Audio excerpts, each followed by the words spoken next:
ผมให้ดูว่าเครื่องมือมันมีนิดเดียวเองนะครับมาเรามาดูเครื่องมือมีอะไรบ้างนะนี่นะครับเบอร์19ก็เบอร์14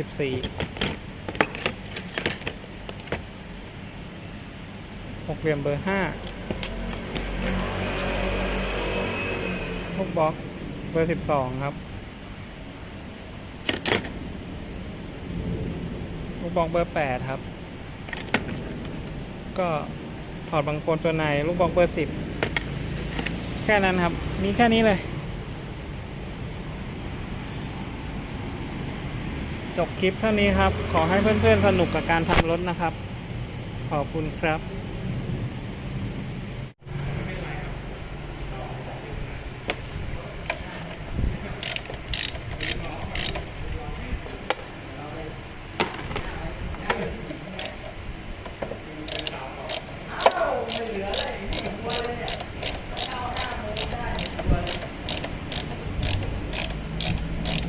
น็อตปั๊มนะครับน็อตปั๊ม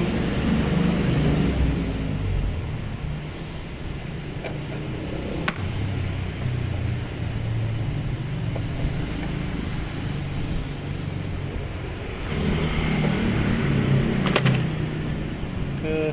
เราจะถอดทุกอย่างที่มันยึดติดอยู่กับโชคออกเลยนะ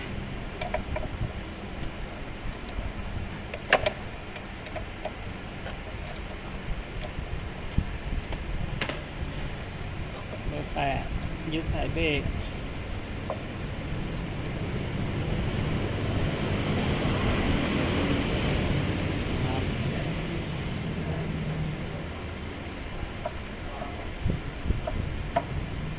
ถอดล้อ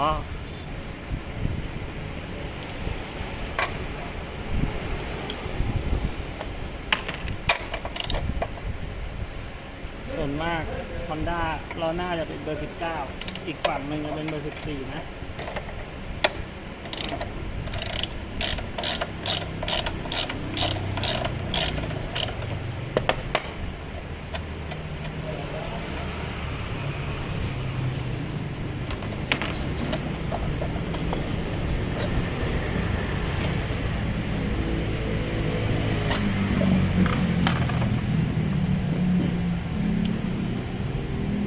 บูทสองฝั่งเท่ากัน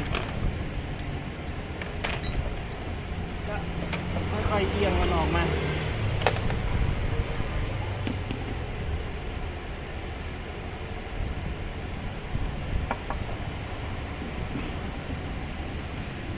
แล้วก็เดี๋ยวเราจะถอดบางโคนเป็นหกเหลี่ยมเบอร์5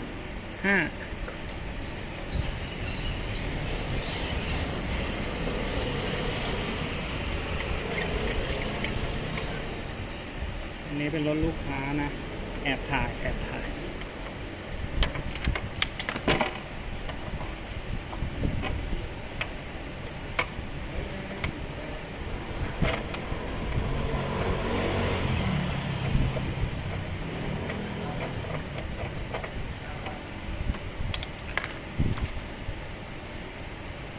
แล้วก็จะมีน็อตเบอร์10ข้างในบางโคนข้างใต้นะต้องถอดล้อก่อนถึงจะเห็น4ตัว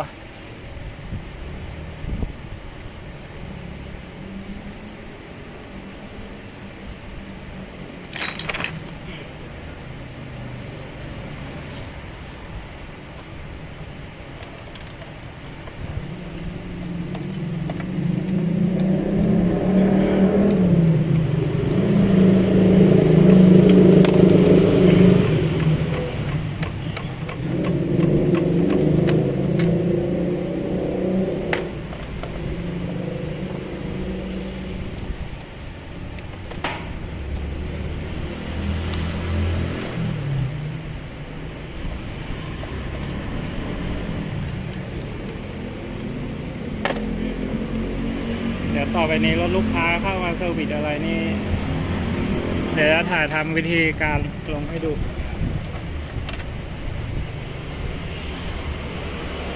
เป็นน็อตประมาณนี้สั้นๆปึ๊บ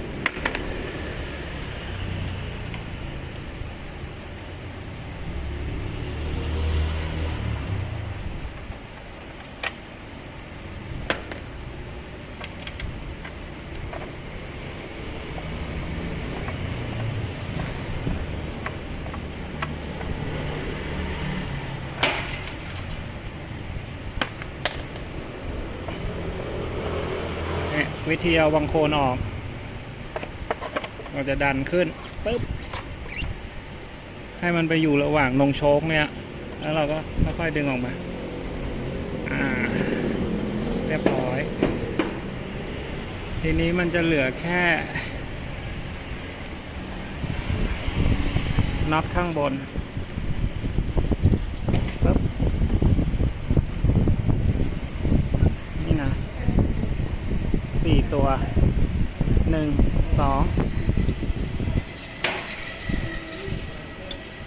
อีกฝั่งหนึ่ง4 ตัวนะเบอร์14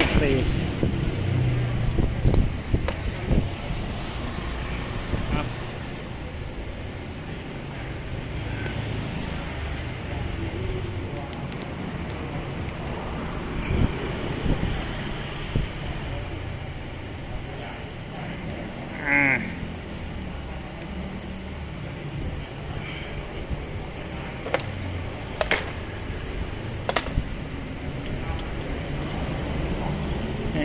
จับเอียงมาด้านข้าง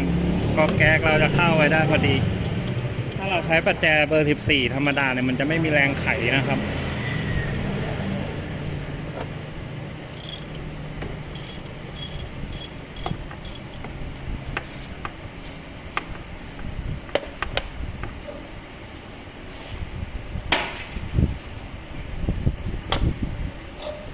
เอาลองกันเลย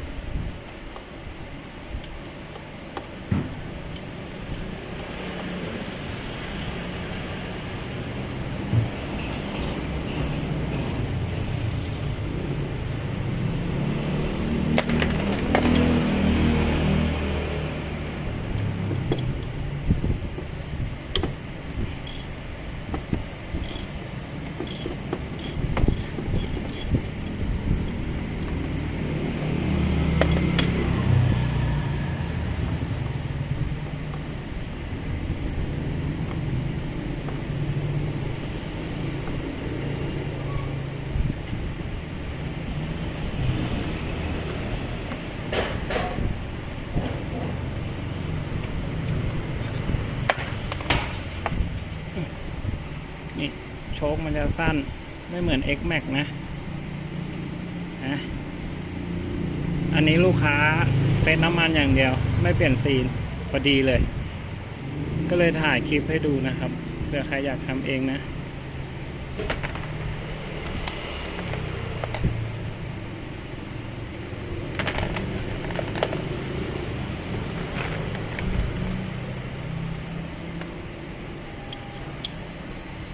หลักการคือเราจะเอียงหาตรงที่ก๊อกแก๊กมันสามารถโยกได้นะ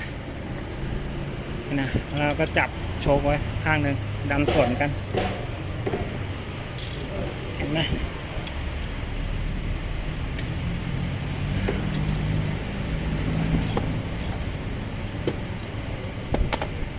พอเราคลายแล้วก็มือหมุนเลย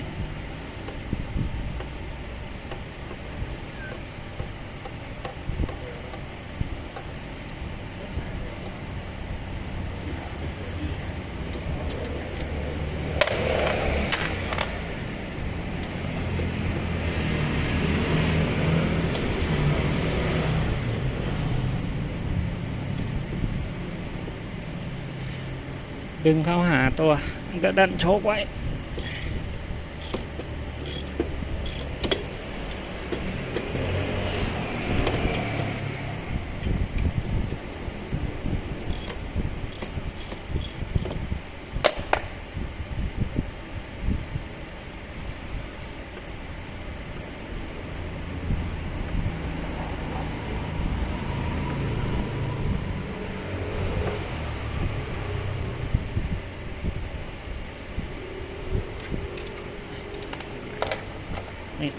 โชคมันจะเป็นเหมือน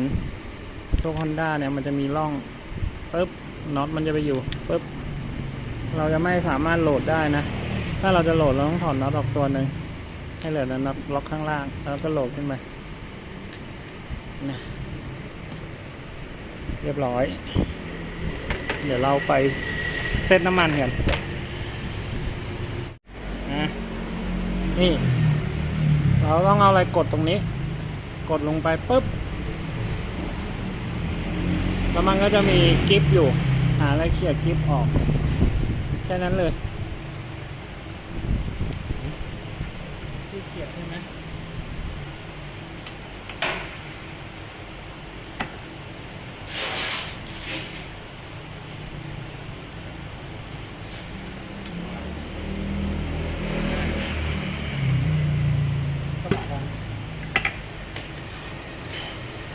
มันจะเด้งออกมา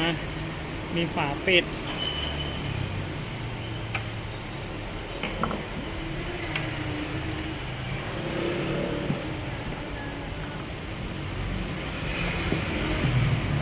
วางก่อนนะไม่วางก็ปิดออกเลยก็หยุดโอ้โหสปริงสั้นมากถี่อยู่ด้านล่างนะห่างกันอยู่ข้างบนถ้าเกิดใครนี่เราจะตวงดูน้ำมันมันถ้าใครไม่มีตัวตวงนี่ก็หาอะไรมาใส่วัดไว้นะ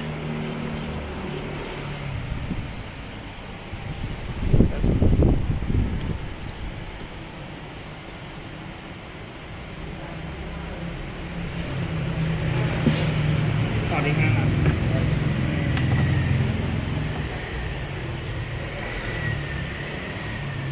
เดี๋ยวให้ดูวิธีถอด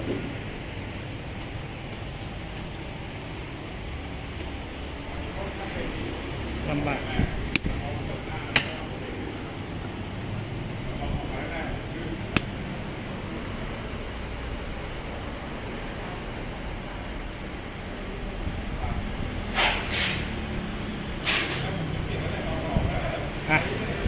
ไม่หนุ่ยเขียว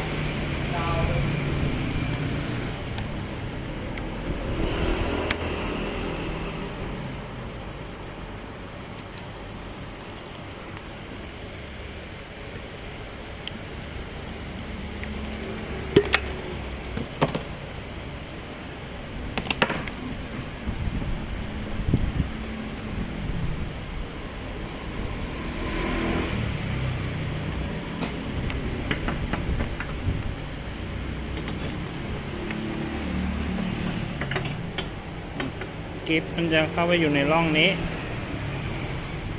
เห็นไหมร่องนี้เลยวิดีโอนี้นี่นะเราจะตวงน้ำมันในปริมาณเท่าเดิมแต่เราจะใช้เบอร์หนืดกว่าเดิมนะครับนะ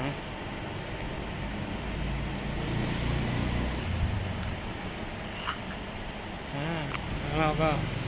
ค่อยๆเท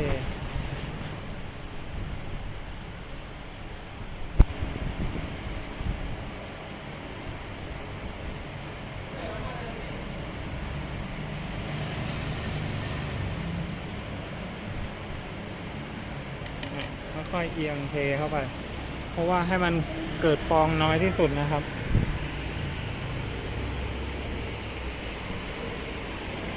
แล้วเราก็จะไปวางทิ้งไว้ตรงนั้นแป๊บหนึ่งให้ฟองอากาศมันหายไปนะเดี๋ยวเราก็มาเทอีกข้างหนึ่ง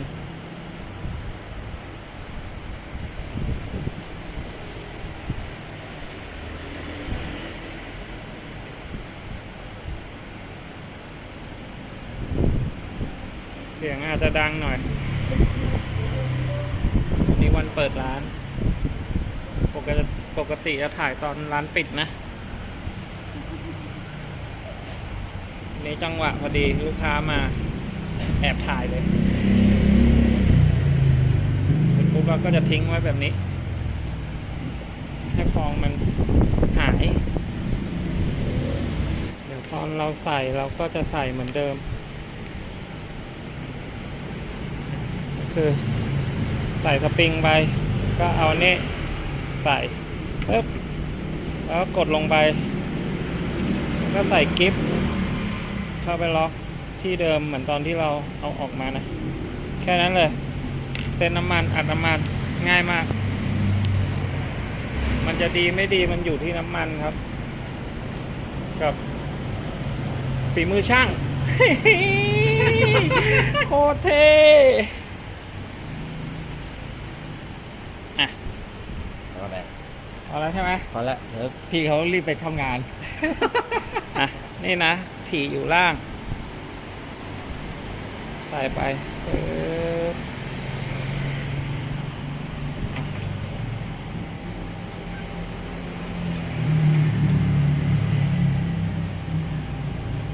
อ่ะไปไหนแล้วที่กดอ่ะอันนี้ใส่ไป เดี๋ยวอย่างนี้เลยเจ๊ อันนี้ใส่ไปตรงนี้ ไปไปกดลงไป กดลงไป กดลงไป ก็เคลียร์เข้าไปแล้ว ไปได้ง่ายมาก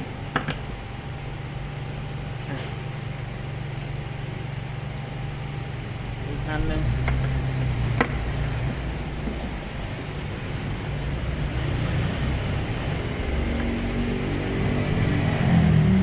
ใส่สปริงเข้าไปที่อยู่ล่างค่อยๆหย่อนลงไปปึ๊บมันก็จะโผล่ขึ้นมานิดนึงแล้วก็นี่เอาด้านโอลิงอะวางลงไปแล้วก็กิ๊บวางข้างบนแล้วก็กดปึ๊บก็จะดังแก๊บแก๊บแก๊บเสร็จ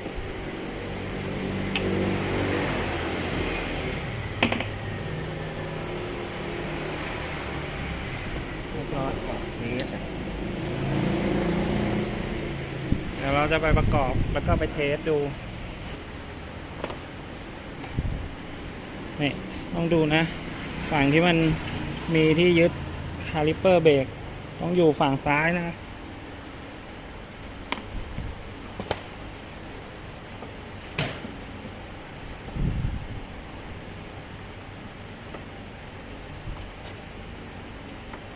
ถ้ามันไม่ตรงร่องนี่น็อตตัวบนมันจะใส่ไม่ได้นะ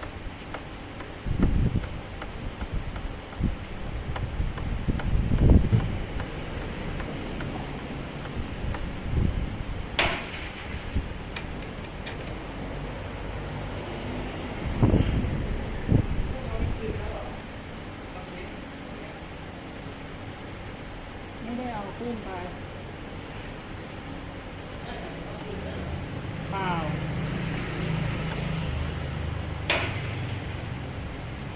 เนี่ยเหมือนตอนที่บอกน็อตมันจะอยู่ตรงร่อง ถ้าเกิดเราใส่ไปสูงเกินน็อตตัวบนจะใส่ไม่ได้ต่ำเกินน็อตตัวบนก็จะใส่ไม่ได้นะเห็นไหม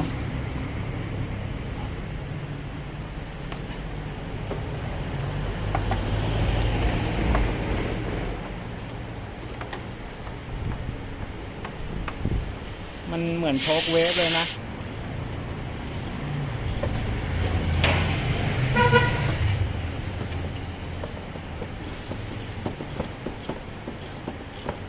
มันจะมีร่องรอยการใส่ของเก่ายึดตามนั้นก็ได้หรืออีกอย่างหนึ่งอะยึดฝั่งหนึ่งก่อนแล้วฝั่งเนี้ยเราปล่อยให้ตัวได้หน่อยหนึ่งแล้วเราก็ใช้เช็คกับแกนล้อเอาให้มันใส่ได้แบบคล่องๆแล้วเราก็ยึดอีกข้างหนึ่งที่เราปล่อยให้ตัวไว้ได้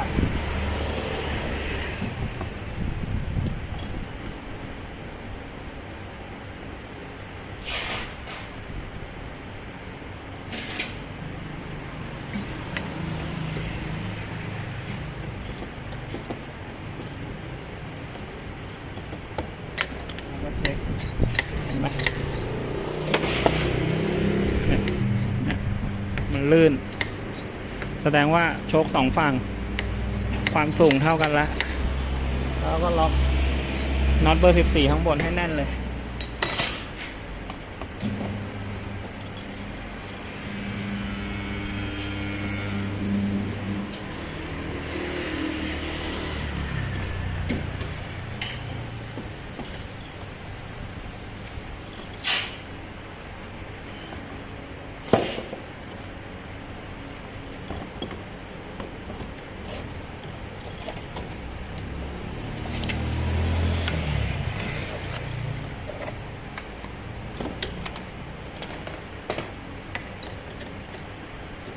เคเบิลไทยล็อกไว้ เวลามันยุบเบรกปึ๊บตัวซีนโชคเนี่ยซีนกันฝุ่นเนี่ยก็จะไปดันเคเบิลไทยถ้าเราเบรกหนักๆก็จะดันขึ้นมาอีกทีนี้เราจะรู้แล้วว่าโชคเรายุบมากน้อยแค่ไหนนะเคเบิลไทยเส้นเดียวช่วยได้เดี๋ยวเรารอใส่ยางนะ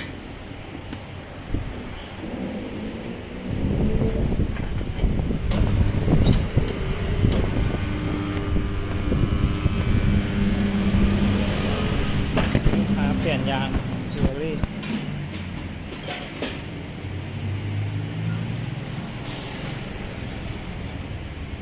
ครับ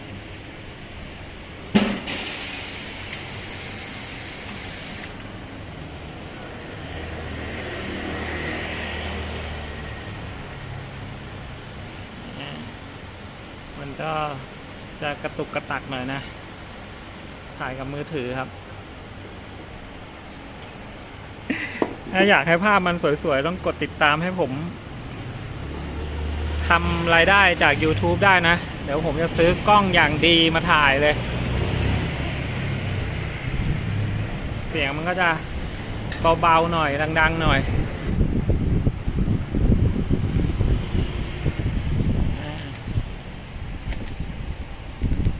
มีถ่วงล้อให้ลูกค้าอยู่เด้อ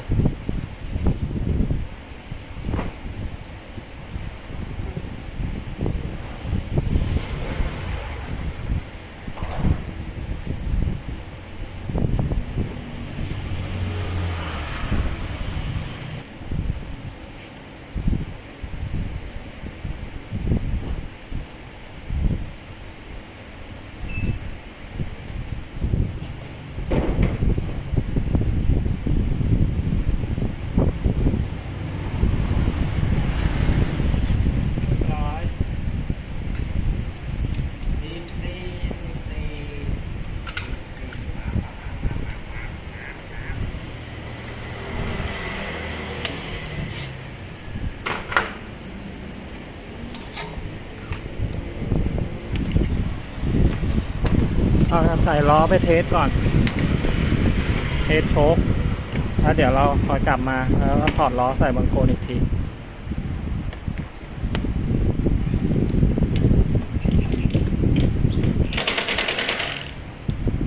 บูทเท่ากันเลย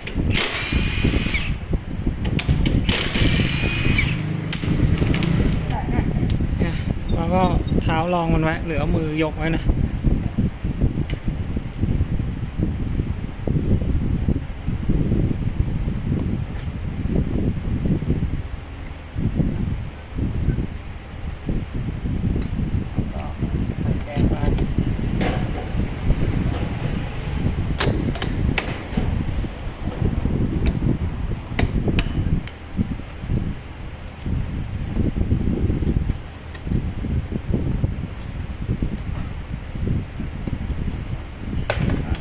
เบอร์19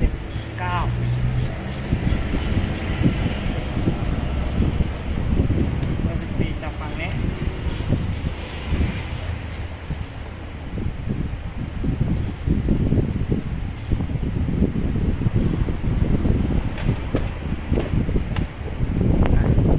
เราก็จะใส่ปั๊มนะ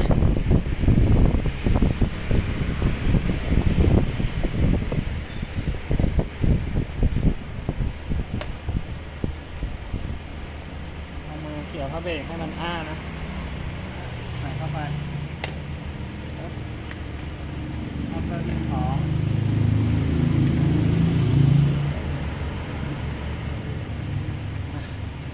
จะมีน้ำยากันคายใส่อยู่เห็นไหมครับถ้าเรามีเราก็ใส่ไปอีกก็ได้ แต่ถ้าไม่มีก็ไม่เป็นไรมันจะฝืดอยู่แล้ว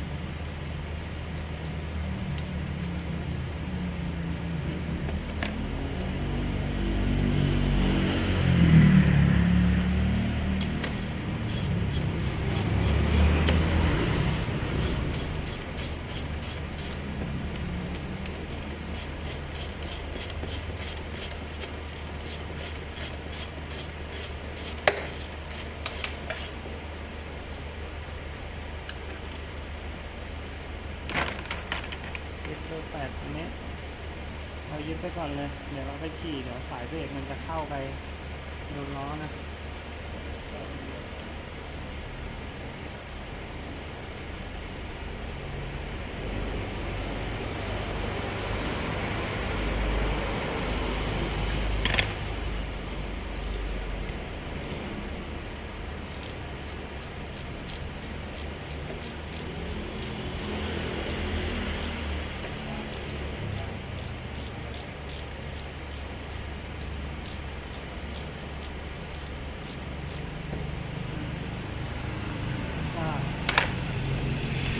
นี่เคเบิลไทยที่ผมบอกนะเห็นไหมน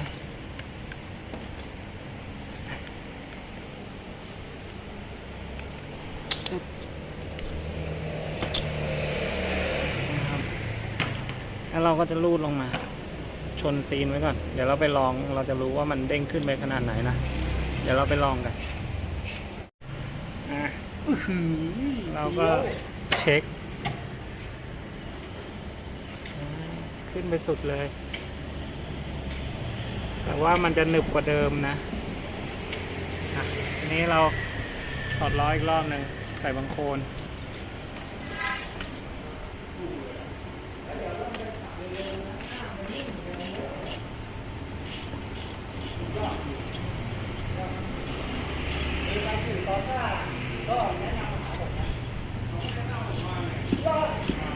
ใครอ่ะ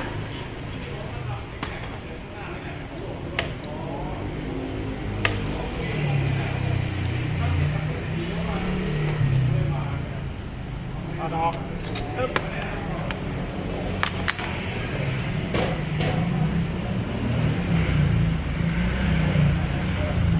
แล้วเราก็ใส่บังโคลนเข้าไป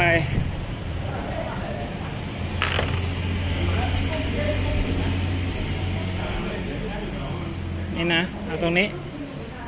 เข้าไประหว่างโชคระหว่างแกนมัน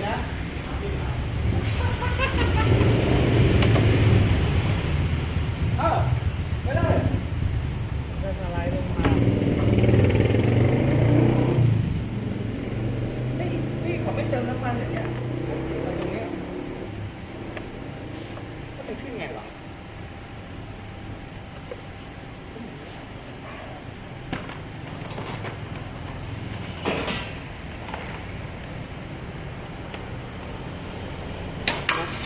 เราจะใส่น็อตเบอร์ 10เข้าไปข้างในนะครับ4ตัวแล้วก็ข้างนอกตรงนี้ฝั่งละตัว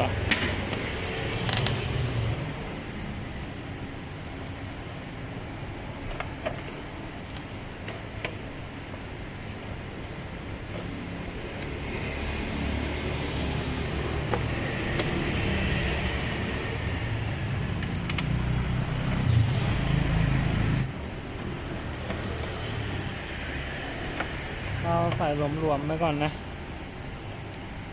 เพราะว่าเดี๋ยวเราต้องขยับให้มันตรงล็อกถ้าใส่แน่นไปเลยฝั่งหนึ่งอีกฝั่งหนึ่งมันจะไม่ตรงล็อกนะครับ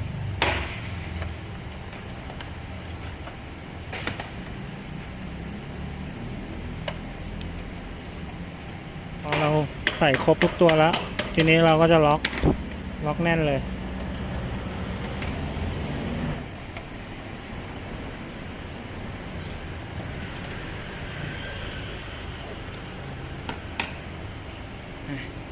แน่นทุกตัว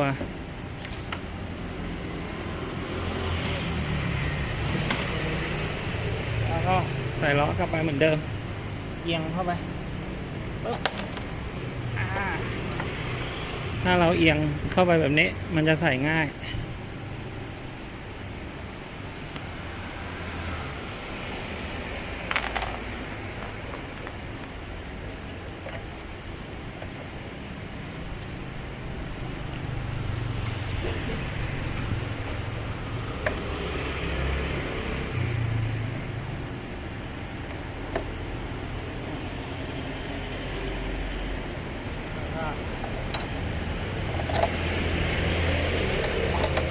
ใส่แกน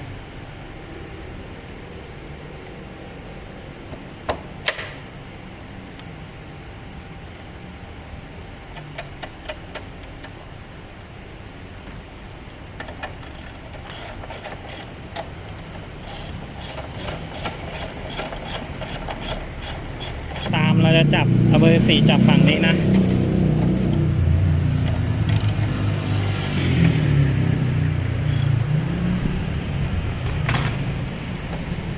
ใส่เสร็จปุ๊บก็หมุนล้อ ลองเบรกดู